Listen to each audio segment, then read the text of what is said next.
जय हिंद बच्चों। इस समय हम लोग महामना इंस्टीट्यूट के यूट्यूब चैनल से जुड़े हुए हैं और इस चैनल में मैं आपका स्वागत करता हूं। आज हम लोग क्लास 11th केमिस्ट्री यानी रसायन विज्ञान हिंदी माध्यम के दूसरे अध्याय परमाणु की संरचना का अध्ययन करने जा रहे हैं। परमाणु की संरचना के अंदर यानी स्ट्रक्चर ऑफ एटम या एटॉमिक स्ट्रक्चर के अंतर्गत हम लोग सबसे पहले परमाणु के बारे में पढ़ेंगे यानी एटम के बारे में पढ़ेंगे और फिर हम लोग देखेंगे परमाणु के मूल कण क्या होते हैं, फंडामेंटल पार्टिकल ऑफ एटम क्या होते हैं। तो सबसे पहले परमाणु के बारे में हम पढ़ेंगे, लेकिन इसके पहले मैं आपको बता दूं कि अगर आप चैनल पे नए हैं तो चैनल को सब्सक्राइब जरूर कर लीजिए, बेल आइकन को भी प्रेस कीजिए और अगर किसी प्रकार की कोई दिक्कत समझ में आती है तो हमें कमेंट करके बताएं भी। वीडियो को मैक्सिमम स्टूडेंट तक शेयर करें ताकि मैक्सिमम स्टूडेंट इसको अच्छी तरह से समझ सकें और अगर किसी प्रकार की दिक्कत आपको समझ में आती है तो आप हमें कमेंट करके बतावें और वीडियो को तो लाइक आप ज़रूर करेंगे। तो चलिए हम परमाणु के बारे में बताने जा रहे हैं। देखें, परमाणु के बारे में हम लोग पिछले चैप्टर में थोड़ा सा पढ़े भी थे, लेकिन हम यहाँ आपको बता दें कि परमाणु किसी तत्व का वह सूक्ष्मतम कण है जो स्वतंत्र अवस्था में नहीं रहता है तथा किसी रासायनिक अभिक्रिया में भाग लेता है। यानी आपके दिमाग में ये होना चाहिए कि किसी भी रासायनिक अभिक्रिया में परमाणु ही भाग लेता है। लेकिन मैं आपको बता दूं, शुरू में तो डाल्टन ने बताया था कि परमाणु अविभाज्य है, लेकिन उनके लगभग 100 साल बाद जब प्रयोग किया गया तो प्रयोग के दौरान ये पाया गया कि परमाणु अविभाज्य नहीं बल्कि परमाणु विभाज्य है और परमाणु को तोड़ा जा सकता है। तो परमाणु को जब तोड़ा गया तो पता चला कि परमाणु के नाभिक में प्रोटॉन और न्यूट्रॉन होते हैं तथा उसके चारों तरफ कक्षा में इलेक्ट्रॉन होते हैं। यानी किसी भी तत्व के परमाणु का निर्माण इलेक्ट्रॉन, प्रोटॉन और न्यूट्रॉन से होता है। इसलिए इलेक्ट्रॉन, प्रोटॉन और न्यूट्रॉन को हम परमाणु का मूल कण भी कहते हैं। एक चीज़ और हम आपको बता दें कि जब परमाणु को तोड़ा जाता है तो परमाणु को तोड़ने के दौरान यानी परमाणु के विभाजन के दौरान कुछ अस्थायी कण भी उत्पन्न होते हैं। अस्थायी का मतलब ये बहुत कम समय के लिए उत्पन्न होते हैं, फिर इनके बाद इनका अस्तित्व खत्म हो जाता है। अब जैसे पॉजिट्रॉन है, पॉजिट्रॉन जब परमाणु टूटता है तो पॉजिट्रॉन भी उत्पन्न होता है, न्यूट्रिनो उत्पन्न होता है, एंटी न्यूट्रिनो उत्पन्न होता है, मेसान उत्पन्न होता है। तो जब परमाणु टूटता है यानी जब परमाणु का विभाजन किया जाता है तो परमाणु के विभाजन के उपरांत इलेक्ट्रॉन, प्रोटॉन और न्यूट्रॉन तो प्राप्त होते हैं, लेकिन इलेक्ट्रॉन, प्रोटॉन और न्यूट्रॉन अस्थायी होते हैं, इसलिए इनको मूल कण कहा जाता है। वहीं में अगर पॉजिट्रॉन, न्यूट्रिनो, एंटी न्यूट्रिनो और मेसान की बात करें तो ये अस्थायी होता है, ये क्षण भर के लिए उत्पन्न होते हैं। अच्छा, अब हम लोग मूल कण यानी इलेक्ट्रॉन, प्रोटॉन और न्यूट्रॉन का अध्ययन करेंगे कि इलेक्ट्रॉन के अंदर कौन सा गुण पाया जाता है, प्रोटॉन के अंदर कौन सा गुण पाया जाता है और फिर न्यूट्रॉन के अंदर कौन सा गुण पाया जाता है। जैसा कि आपको बताया गया कि परमाणु के मूल कण इलेक्ट्रॉन, प्रोटॉन और न्यूट्रॉन होते हैं।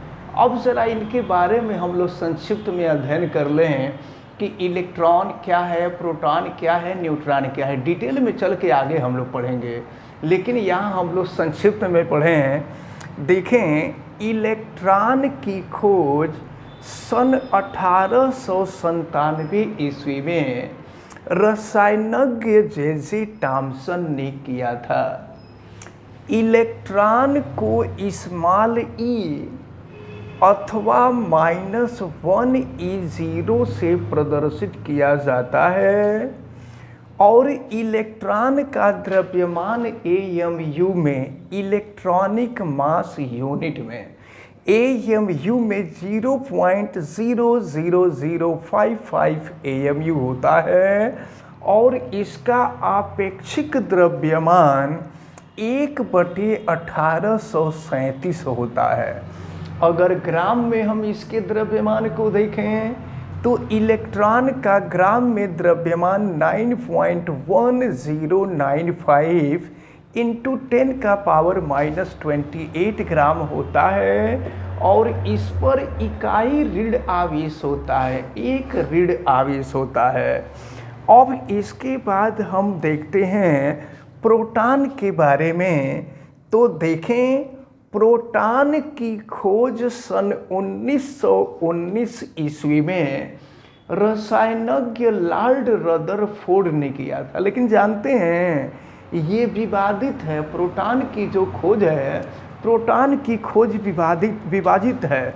विवादित इसलिए है कि देखें, सन 1886 से लेकर के 1922 के बीच में प्रोटॉन की खोज के संबंध में कई वैज्ञानिकों का अपना अलग अलग योगदान था। अब हम आपको ये भी बता दें कि कुछ वैज्ञानिक, कुछ लोगों का मानना तो ये था कि प्रोटॉन की खोज सन 1886 ईस्वी में रसायनज्ञ गोल्डस्टीन ने किया था। कुछ लोगों का मानना था कि रदरफोर्ड ने प्रोटॉन की खोज सन 1919 ईस्वी में की थी। कुछ लोगों का मानना ये था कि प्रोटॉन की खोज रदरफोर्ड ने ही किया था, लेकिन 1922 ईस्वी में किया था। तो ये थोड़ी सी विवादास्पद स्थिति है, लेकिन लास्ट जो कंक्लूजन, फाइनल कंक्लूजन है वो यही है कि प्रोटॉन की खोज सन 1919 ईस्वी में रसायनज्ञ लॉर्ड रदरफोर्ड, इनको लॉर्ड की उपाधि दी गई थी, भगवान की उपाधि दी गई थी, लॉर्ड रदरफोर्ड ने किया था।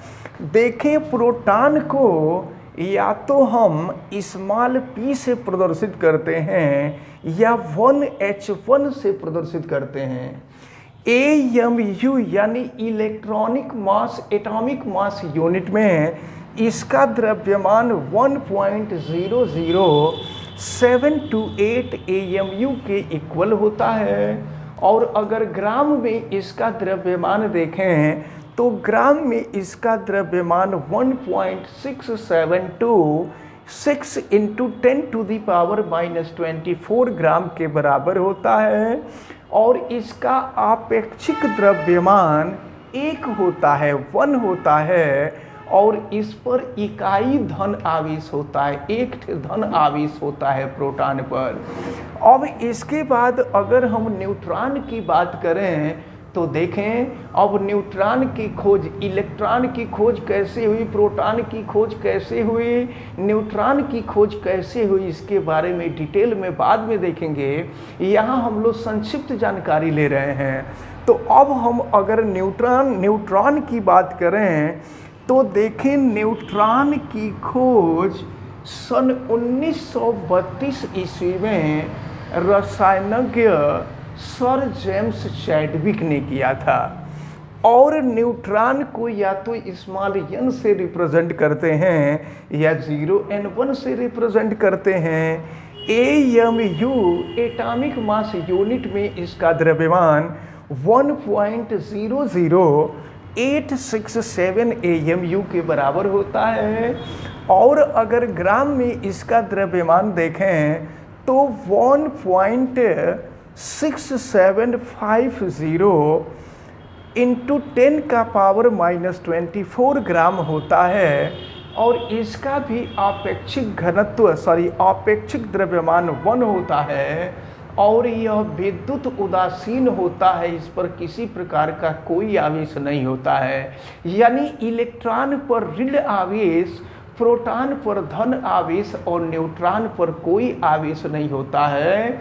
तो आज आपको केमिस्ट्री में जितनी भी चीज़ें बताई गई हैं, हमें उम्मीद है कि आप सबको अच्छी तरह से समझ में आ गई होंगी। आप वीडियो को लाइक ज़रूर कीजिएगा, बेल आइकन को भी प्रेस कीजिएगा और वीडियो को मैक्सिमम स्टूडेंट तक शेयर कीजिएगा, क्योंकि ये जो टर्म था बहुत महत्वपूर्ण टर्म था। मैक्सिमम स्टूडेंट इसको अच्छी तरह से समझ सकें। आप बेल आइकन को भी प्रेस कीजिएगा ताकि प्रतिदिन पढ़ने वाले वीडियो की सूचना आप तक पहुंचती रहे, क्योंकि लगभग 10 वीडियो रोज़ अपलोड होते हैं, इनकी सूचना आपको मिलती रहे। और बेल आइकन को तो आपको प्रेस करना ही है। अगर किसी प्रकार की कोई दिक्कत समझ में आती है तो आपको कमेंट करके बताना भी है। आप सभी लोगों का बहुत बहुत धन्यवाद। जय हिंद।